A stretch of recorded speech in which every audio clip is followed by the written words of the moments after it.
నమస్కారం, welcome to I dream. ధర్మ మార్గం విత్ విజిత కార్యక్రమానికి స్వాగతం. ప్రస్తుతం మనతో పాటు ఉన్నారు ప్రముఖ ఆధ్యాత్మికవేత్త, జ్యోతిష్య పండితులు సుభాష్ శర్మ గారు. ఇప్పుడు గురుగారితో మాట్లాడదాం. నమస్కారం గురుగారు. శ్రీమాత్రేనమండి. ఇంక ఆషాఢ అమావాస్య రాబోతోంది. మరి అమావాస్య రోజు ఆచరించాల్సిన విధానాలంటి, మాసాల్లోకి వెళ్ళా కొన్ని ప్రత్యేకమైన మాసాలు అంటారు. అందులో మనకి శ్రావణ మాసం మొదలవుతోంది ఈ అమావాస్య తర్వాత నుంచి. ఒకసారి దాని గురించి వివరణ ఇవ్వండి. తప్పకుండా అండి. ముందుగా వీక్షిస్తున్న ప్రేక్షకులందరికీ శ్రీమాత్రే నమః, శ్రీ గురుభ్యో నమః. ఓం జ్ఞాని నామ్నపి చేతాంసి దేవి భగవతి హిస బలాయ కృష్ణమోహాయ మహామాయ ప్రయశ్చతి. మనకు ఆషాఢ అమావాస్య చాలా ప్రత్యేకమైనటువంటిది. ఈ నవరాత్రులు ముగిసేటటువంటి సమయం, అంటే ఆషాఢ మాసంలో వారాహి నవరాత్రులు వస్తాయి. ఆది నవరాత్రులు, మధ్య నవరాత్రులు, అంత్య నవరాత్రులు, 3 రకాలుగా. ఆషాఢ మాసం మొత్తం కూడా మొదటి 9 రోజులు. ఎప్పటికైనా ఒక మాసంలో నవరాత్రులు వచ్చాయంటే దాంట్లో 3 కాలాలు ఉంటాయి. ఆది నవరాత్రులు అంటే మొట్టమొదటిగా వచ్చే 9 రోజులు, మధ్య నవరాత్రులు ఉంటూ ఉంటాయి, తర్వాత అంత్య నవరాత్రులు ఉంటూ ఉంటాయి. అంటే ఈ మాసానికి అధిదేవతగా పిలిచేటటువంటి ప్రతిదీ కూడా నవరాత్రుల్లో ఆ పరదేవతని ఆరాధిస్తూ ఉంటారు. ఈ ఆషాఢ మాసము ముగిసేటటువంటి సమయం దగ్గర పడుతుంది.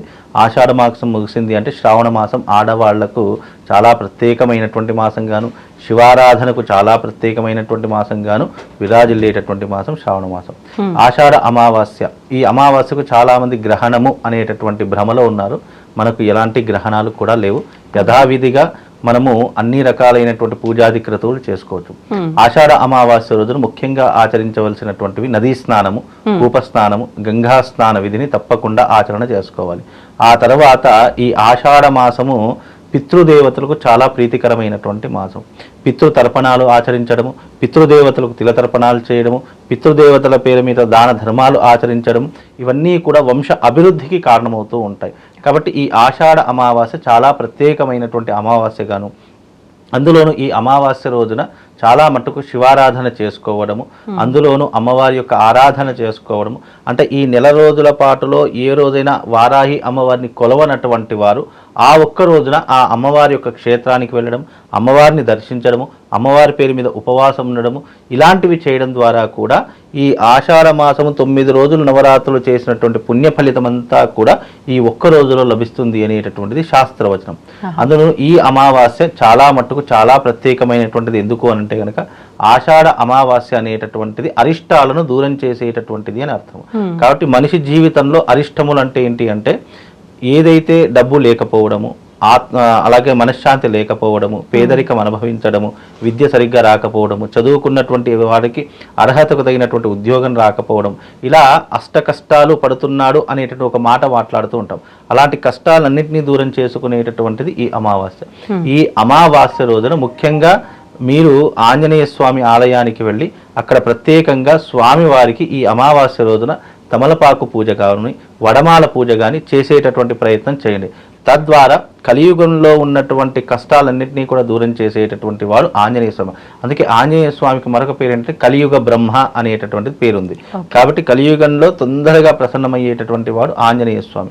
కాబట్టి ఆ రోజున ప్రత్యేకంగా అమావాస్య వస్తుంది కాబట్టి తప్పకుండా ఆంజనేయ స్వామి ఆలయానికి వెళ్ళి అక్కడ క్రతువులు, పూజాది క్రతువులు చేసుకుంటే ఎంతో కొంత మనకు లాభం చేకూరేటటువంటి అవకాశం ఉంటుంది.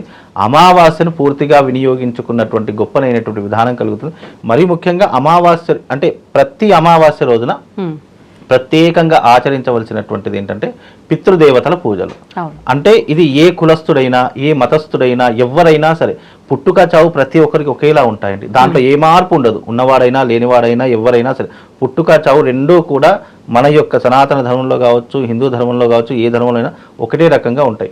ఈ రెండిటికి పద్ధతులు కూడా ఒకే రకంగా ఉంటాయి. కాకపోతే అవి ఏమిటి అంటే కులాన్ని బట్టి, ఆచారాన్ని బట్టి మార్పు చెందుకుంటూ కొన్ని పద్ధతులు మర్చిపోయినటువంటి సంస్కృతి మన దాంట్లో ఏర్పడింది.